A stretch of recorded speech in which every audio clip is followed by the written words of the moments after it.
Do that. I was a week out of rehab when I started doing Jungle Fever, so I didn't really need makeup. Yeah, yeah. That was. I mean, the day they found me passed out on the kitchen floor, next day I was in rehab. He is the immortal black legend of Hollywood. He is the king of the box office. With more than $28 billion in worldwide revenue. Mention Samuel L. Jackson, and you immediately think of the cold Nick Fury, the deadly Jules Winfield, an irreplaceable icon. But behind that spotlight, Samuel L. Jackson has always hidden dark truths. He once lay unconscious on the kitchen floor from a drug overdose. He was once dragged by a New York subway train, nearly losing his life. That is the Samuel L. Jackson who carries scars the audience will never see on screen. Hollywood almost lost a legend forever. This is not a movie script. This is real life. And this is the dark secret Hollywood never wants to mention. Go back to the 1950s in Chattanooga, Tennessee, a southern city in America, where skin color decided a child's fate. Samuel Leroy Jackson was born in 1948. From the moment he was born, Samuel was missing something every child needs a father. His father drowned in alcohol, abandoned the family, and died when Samuel was still very young. The boy grew up only with his mother, Elizabeth, and his grandparents. A poor family struggling for every meal in a society cruelly divided between black and white. In those years, Chattanooga was still under Jim Crow laws, where black and white children went to separate schools, used separate restrooms, and even sat in separate rows on the bus. That childhood was not only poor, but also full of shame. Samuel suffered from a severe stutter. In class, every time he wanted to speak, the syllables stuck in his throat, and his classmates burst into laughter. One year, Samuel chose silence almost the entire school year.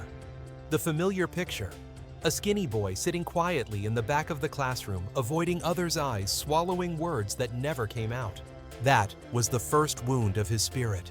No father, poverty, laughed at because of a stutter. But in that darkness, a spark appeared. Samuel discovered a secret to break the trap of speech, cursing. Every time the word stuck, he burst out a curse, and the strong emotion pushed the sound out. From then, he practiced turning the roughness in his speech into a weapon. This was not just a trick to overcome a stutter. It shaped the Samuel L. Jackson style later, words striking like a hammer, rapid, sharp, haunting. When Jules Winfield shouted in Pulp Fiction when Nick Fury threw out lines like bullets, that was the echo of the poor boy from Chattanooga.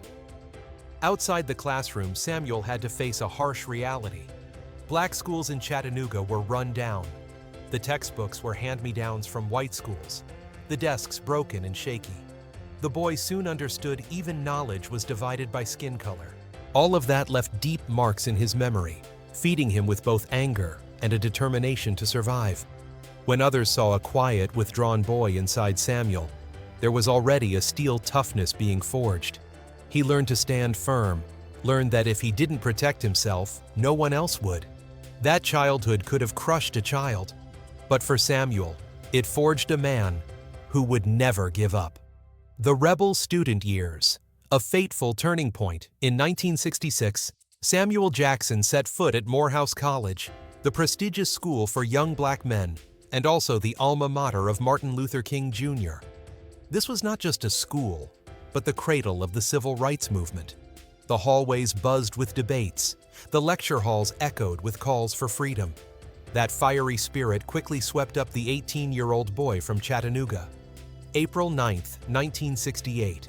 Atlanta was draped in mourning.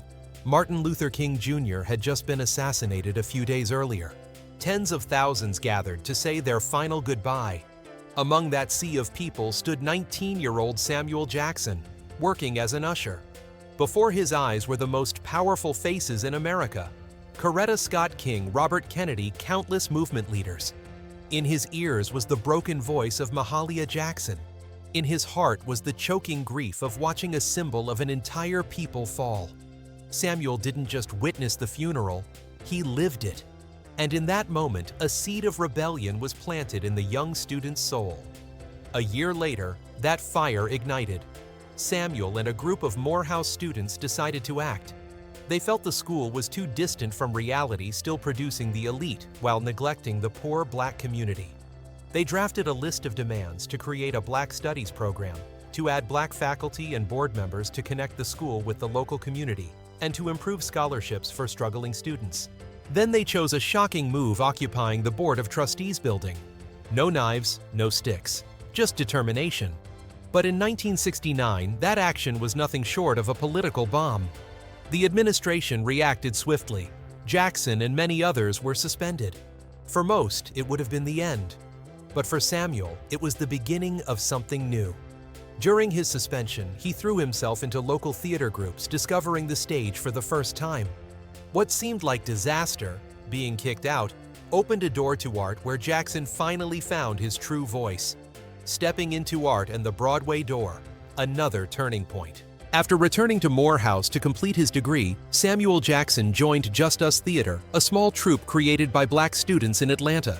This was where he first set foot on stage. Simple rehearsals, only a few dozen in the audience.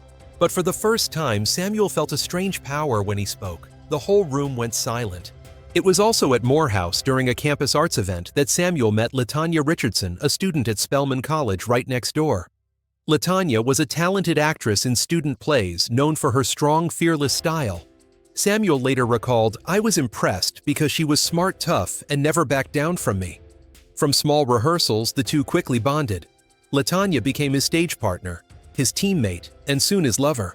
In 1976, after marrying LaTanya, Samuel decided to move to New York to test himself in a bigger arena. He joined the Negro ensemble company NEC, a professional troupe founded in 1967 famous for nurturing the best black actors. There, Jackson shared the stage with rising names like Denzel Washington and Adolph Caesar. At the same time, he worked with the New York Shakespeare Festival d'Art Public Theater, founded by Joseph Papp. In the late 1970s, he began landing notable roles in off-Broadway productions, like The Mighty Gents 1978 and Mother Courage and Her Children. Film was only barely opening its doors. Samuel appeared briefly in Ragtime 1981 and later as a stick-up man in Coming to America 1988. Small, unnoticed roles. But for him, they were the rehearsals for the day he would finally explode. New York was far from easy. Samuel and LaTanya rented a small apartment in Harlem, where rent was always a burden. By day, he rehearsed plays. At night, he worked tables in bars. And by early morning, he was already back at the audition room. Some nights, he performed in front of just a few dozen people, dim lights shining over rows of empty seats. Yet Samuel shouted every line with all his energy, as if it was his last chance to prove he existed. But when the Broadway lights went dark, when the applause faded, Samuel L. Jackson stepped outside to face an invisible enemy, one that would drag him into the abyss. Dark secret addiction and the abyss. In the late 1970s and early 1980s, Samuel L. Jackson was still grinding on the New York stage. Wherever there was theater, he was there. But despite his talent, Jackson remained just another face in the crowd. No one remembered him. No one called his name outside of the supporting cast list. And just as his career stalled, a darkness crept into Jackson's life: cocaine and crack. New York in the 1980s was the capital of art, but also the capital of drugs. Behind the stage, packets of white powder were passed around. In bars after shows, crack smoke clouded the ceiling. Jackson, frustrated with never breaking out of small roles, decided to try. Just once, he thought. But that once slowly turned into chains that bound his life. He would later admit bluntly in an interview, "I could use drugs even while rehearsing lines. I thought I was in control. But the truth was, I wasn't in control of anything. I was just lying to myself." The decline. At first, Jackson still performed well. He hid his addiction by staying active on stage. But then it began to eat away at every part of his life. During rehearsals, he lost focus. His eyes bloodshot, his lines out of sync. Some nights he disappeared backstage, leaving his co-stars stranded in front of the audience. The whispers began to spread. Jackson's got a problem. His family paid the price too. LaTanya Richardson, his young wife juggling work and raising their daughter, had to watch her husband grow increasingly unstable. Sometimes Samuel came home exhausted, sleepless for nights on end. Their daughter Zoe, too young to understand, only knew to keep away from the father she loved because he often snapped without reason. LaTanya would later recall, I watched the man I loved disappear little by little. I knew if I didn't act, Samuel would die. Stress, disappointment, debt, it all pressed down on Jackson. The art world didn't open its arms to him. Drugs tightened their grip instead. The darkness nearly swallowed his entire life. One morning in 1991, the Jackson family kitchen became the scene of tragedy. Samuel lay unconscious on the floor, surrounded by drug paraphernalia and empty bottles. His wife and daughter were the first to find him. LaTanya screamed, shaking her husband, while Zoe cried out in terror. In that moment, Samuel L. Jackson, the man who would later become a Hollywood legend, stood on the edge between life and death. A few minutes later, and the world might have lost him forever. LaTanya had no choice left. She took her husband to rehab. It was a life or death turning point. Either Jackson stopped, or he would die. In rehab, Jackson faced the real demon, himself. He described it as a time of pain, trembling, and torment. But it was also the first time he truly looked back on everything. The poverty of his childhood, the rebellious student years, the stage lights. And now a career almost gone. LaTanya never left his side, patient, firm, refusing to let him slip back into old habits. She was the one who pulled Jackson out of the darkness, held their family together, and saved an entire future. But in that darkness, a flicker of hope appeared.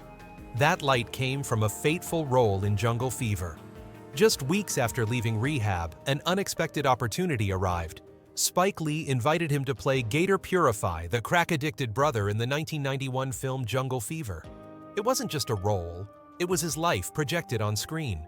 Jackson didn't need to act. He only had to relive the darkest days he had just survived. I didn't have to act Gator. I just had to walk on set and live like I did in the worst days of my life. When Jackson appeared on screen, audiences were stunned. He was gaunt, wild-eyed, his voice trembling yet fierce. In the film, Gator steals from his mother to buy crack bags. His father for money dances frantically in a darkened apartment. For the audience, those scenes were cinema. For Samuel, they were painful memories of his own life. No one else could perform that truth except someone who had lived it. Crew members later recalled that even the set's security guards thought Jackson was a real addict who had wandered in. They tried to throw him out until Spike Lee stepped in. That's my actor. When Jungle Fever premiered, Hollywood was shocked. No one had ever seen a transformation so raw, so real. At the 1991 Cannes Film Festival, the jury even broke tradition. They created a brand new, never-before-existing category, Best Supporting Performance, just to honor Samuel L. Jackson. It was the first time in Cannes history that a prize was invented solely for one actor. Dark Secret created the legend. Without the addiction, there would be no Gator Purify. Without the overdose on that kitchen floor in 1991, there would be no performance that forced Cannes to break its rules. And without the time in rehab, Samuel L. Jackson might never have become Hollywood's most powerful actor. His dark secret wasn't a hidden scandal. It was his life-or-death battle with drugs. A shadow that nearly buried him, but also forged him into a legend. From then on, Jackson carried that darkness into every role. The fierce eyes, the growling voice, the overpowering presence. All of it bore the imprint of a man who had fallen to the bottom and lived again. Hollywood celebrated him as a star, but only Jackson and his family knew that spotlight was paid for in blood, in tears, and in a dark secret that almost killed him. But drugs weren't the only time death came knocking at Samuel L. Jackson's door. 3 years before collapsing in that kitchen in 1991, he had already nearly lost his life, right on the tracks of a New York subway. And that left scars that haunt him to this day. The subway accident and scars. Few know about December 1988, a freezing winter night in New York. The city glowed with neon lights and the familiar roar of subway trains. Samuel L. Jackson, then still a struggling actor carrying his prop bag, slowly made his way down to the platform after a small performance. He had no idea the next few minutes would become one of the most chilling moments of his life. The train doors were closing. Jackson tried to squeeze in, but before he could get inside, the doors slammed, trapping him. The train began to move. In that brief instant, Samuel was dragged along the platform.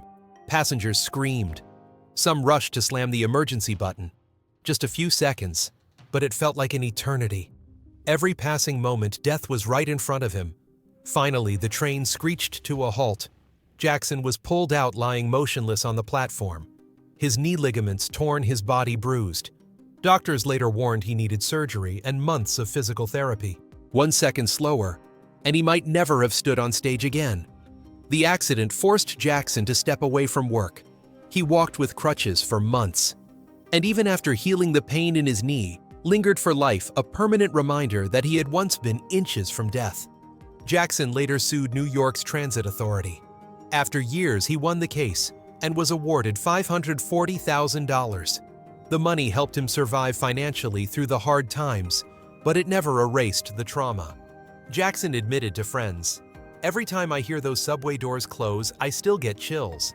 The 1988 accident left not only physical scars, but a deep psychological wound, a brutal reminder of how fragile his life was. And perhaps, because of that, every time Jackson stepped on stage or in front of the camera afterward, he performed with an intensity that bordered on ferocious, because he knew with just one misstep, it could all vanish.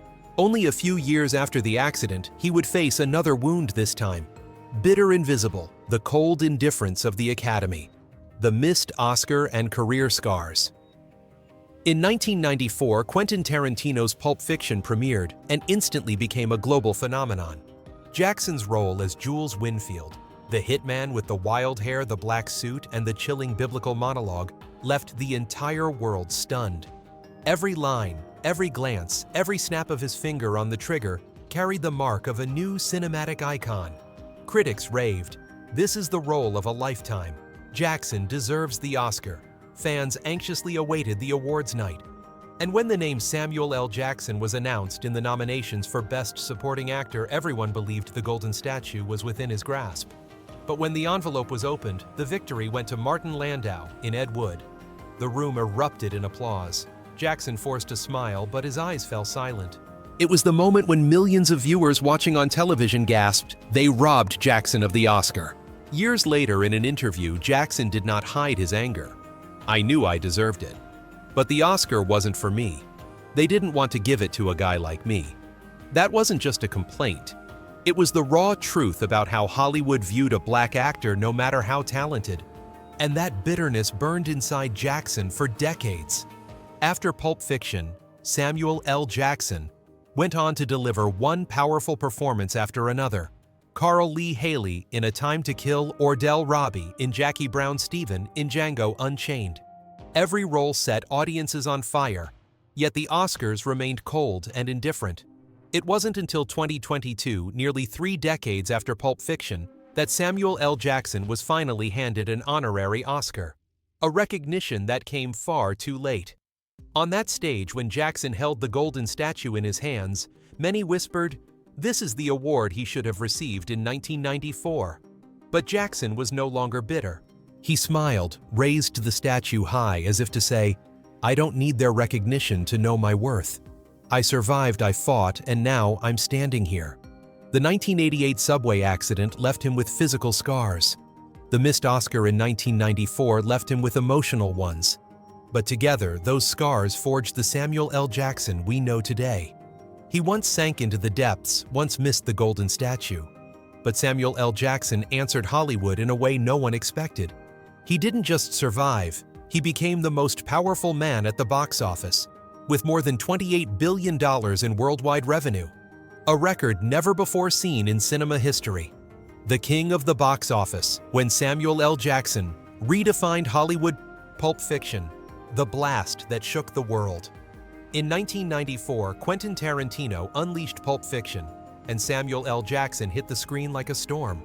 Jules Winfield, the philosophical hitman with blazing eyes, a crooked smile, and the Ezekiel 25:17 sermon carved himself into cinema history. That scene wasn't just iconic, it became a monument. The film grossed $214 million worldwide, and in that instant, Jackson transformed from a supporting name into a blazing A-list star. Before the heat cooled, he cemented his status with explosive performances. In Die Hard with a Vengeance, 1995, he stood alongside Bruce Willis, forming a box office duo that pushed revenues past $366 million. A year later, in A Time to Kill, 1996, Jackson embodied lawyer Carl Lee Haley, the father screaming in fury, "Yes, they deserve to die, and I hope they burn in hell." The line ripped through theaters, becoming unforgettable. The film grossed $152 million, and the film industry realized Samuel L. Jackson wasn't just a scene stealer, he had the power to carry an entire blockbuster. The Marvel Cinematic Universe, Nick Fury and the Billion-Dollar Leap. In 2008, he entered the Marvel Cinematic Universe with just a short after-credit scene in Iron Man. Few imagined that moment would change history. Nick Fury, the man behind the leather jacket and commanding gaze, became the glue that held the MCU together.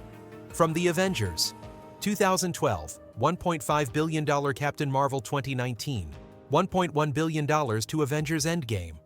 2019, $2.7 billion Jackson appeared in a chain of billion-dollar blockbusters, delivering Marvel alone more than $18 billion at the box office. Without Fury, there would be no Avengers. And without Samuel L. Jackson, Nick Fury would never have become a cinematic icon. Guinness World Records, the record of a living legend. In 2011, Guinness World Records immortalized Samuel L. Jackson, the highest-grossing actor of all time. At that point, his films had already surpassed $7.4 billion. But that was only the beginning. By 2023, according to Box Office Mojo, the total gross of films he appeared in had reached $28 billion, a record that forced all of Hollywood to bow in recognition. He became the greatest money-making machine in film history. What makes Samuel extraordinary is not just the staggering revenue, it's his endless versatility. He can be the philosophical killer in Pulp Fiction, the reluctant hero in Die Hard, the Jedi Master, Mace Windu in Star Wars, or the powerful SHIELD director in Marvel. No matter the genre, art films, dramas, action blockbusters, or billion-dollar fantasy universes, Samuel L. Jackson always leaves his mark. Audiences can't mistake him for anyone else. One voice, one glance, and they know instantly that is Samuel L. Jackson. From the abyss to the pinnacle of legend. Once collapsed in his kitchen in 1991, once nearly killed on the New York subway, once ignored by the Oscars, Samuel rose from the shadows to become Hollywood's $28 billion man. He once said a simple but haunting line, "I never thought I'd be successful. I just thought as long as I'm alive, I'll keep acting." And surviving it all is what made Samuel L. Jackson an irreplaceable legend. Success can make a star shine bright, but only love and family can keep that fire alive. Samuel L. Jackson is a man saved by love and family. Love, family, and the pact of never letting go. For Samuel L. Jackson, Hollywood may be a dangerous place, but his marriage has always operated under a very different principle, an unspoken contract. He once put it plainly, "We have a pact, we'll stay together, unless one of us truly wants to walk away." And so far, nobody said that. That very philosophy of never letting go has kept Samuel and LaTanya Richardson's marriage strong for more than 4 decades, a rarity in Hollywood. LaTanya isn't just a wife, she's the director of the family. She manages the finances, organizes daily life. She's the only one unafraid to openly criticize Samuel even after he became a multi-billion-dollar star. Jackson has admitted, "She's the reason I stay grounded. She's not afraid to say, 'You're wrong,' and I need that." It was LaTanya who made the life-or-death decision in 1991, forcing Samuel into rehab. But more importantly, she didn't just save him, she kept their family from breaking apart. Many women in her place would have walked away. LaTanya chose to stay, chose to fight alongside her husband. Their small family, Samuel, LaTanya, and their daughter Zoe, became an unshakable foundation. Zoe grew up in Hollywood, but stayed away from the spotlight, choosing to work behind the scenes in film production, instead of becoming a celebrity kid. Jackson always says with pride, "She's proof that we raised her right no matter what." From family to community. Their love wasn't only for each other, but extended outward into society. In 2021, the Jacksons donated $5 million to Spelman College, the prestigious women's school where LaTanya once studied. It was the largest gift the college had ever received from an alum. That act wasn't just about money. It was an extension of their pact as a family. If they had survived, if they had endured the storms, then they owed it to leave behind a legacy not only for their daughter, but for future generations of Black women. Beyond that, Jackson became the face of One for the Boys, a global campaign raising awareness about men's cancer. Using his powerful voice, he urged, "Don't take your health for granted. Don't wait until it's too late." A marriage unlike any other in Hollywood. In a world where celebrity marriages often collapse after just a few years, Samuel and LaTonya's union is extraordinary, not because they never faced hardship, but because they have one unbreakable rule: never give up. Samuel once said it bluntly, "Hollywood couldn't kill our marriage. Drugs couldn't either. If I lost everything tomorrow, LaTonya would still be the one standing beside me." Their love story isn't sweet like a fairy tale. It's sharp-tested and scarred. But that's exactly why it's real resilient and unshakably strong. But if at home, Samuel L. Jackson is the loyal husband and devoted father, once he steps into the Hollywood spotlight, he becomes a live wire. Blunt, fierce, and unfiltered, Jackson has repeatedly set the media ablaze with scandals, controversies, and explosive statements. Scandals and media firestorms. Samuel L. Jackson is famous for his mouth that knows no filter. SNL 2012, The F-Word Slip. In December 2012, Jackson appeared on the live comedy show Saturday Night Live SNL. During a sketch, he suddenly dropped the F-word right on national television. The audience gasped, social media exploded, headlines the next morning blared, "Samuel L. Jackson swears live on air." With rumors swirling that NBC might ban him, Jackson immediately clapped back on Twitter. "I haven't been banned from anywhere. Everybody just relax. It was an accident. And if I were banned, I wouldn't care anyway." The controversy eventually faded, but it only cemented his image. Samuel L. Jackson is not someone you can tame. The N-word debate, defending Tarantino, calling out Joe Rogan. The most heated controversy surrounding Jackson centers on the N-word. In Pulp Fiction 1994 and Django Unchained 2012, Quentin Tarantino was harshly criticized for his character's frequent use of the word. But Jackson stood up to defend him. "If you're afraid of a word, you'll never get past the weight of it."